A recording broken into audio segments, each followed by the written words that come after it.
This is Mission Service, sponsored by Barry Law.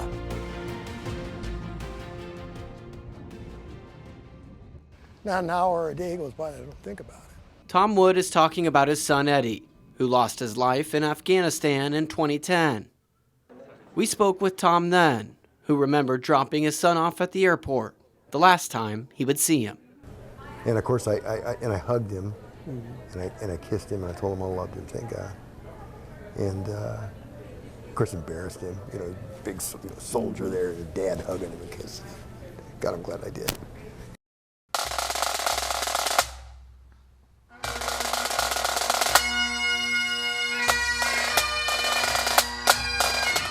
The community came together to honor Eddie's life. But now, Eddie and thousands of veterans who made the ultimate sacrifice will always be remembered. This is a pretty special day, I think, when you really come down to it. This is the beginning of history for these trees down here in this little forest they're going to put in to remember all these people. On October 3rd, 175 trees were planted at NP Dodge Park, increasing the coverage of the Nebraska Memorial Forest. Literally, you can see, this is a mini forest.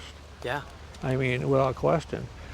The importance of that is it becomes a sanctuary. A sanctuary that will eventually grow to more than 7,100 trees, expanding across the entire state. From the original taking root and now branching out. Honor and Remember Nebraska Chapter Director Jim Meyer came up with the idea one morning. But then I asked myself, is it doable?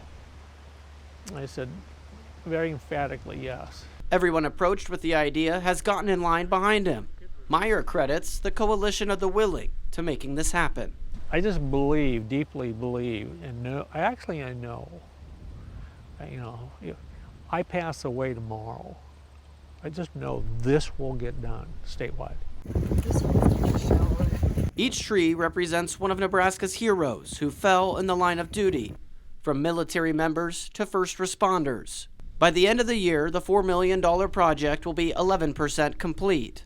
The selection of the trees in each location well thought out to ensure the living memorial will thrive. The decision about what kind of trees is left purely to the experts, the arborists. So here, we have trees that survived, that are going in are 5 species. They all survived the flood of 2010. The sites will include a wall with the list of names of each fallen hero represented, and will eventually have a GPS setup, marking each individual tree with the name of a fallen hero, so they can be easily located by families. I just think it's worthy. That's all. Some things in life are worth doing. It matters. It matters to these families.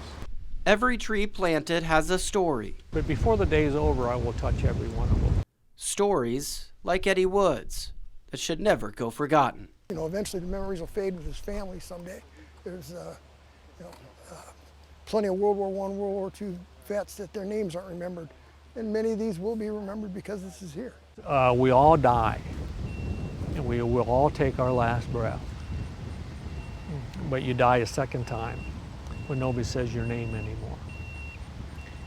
The trees help that, and I think it just provides such a depth of spirit and soul.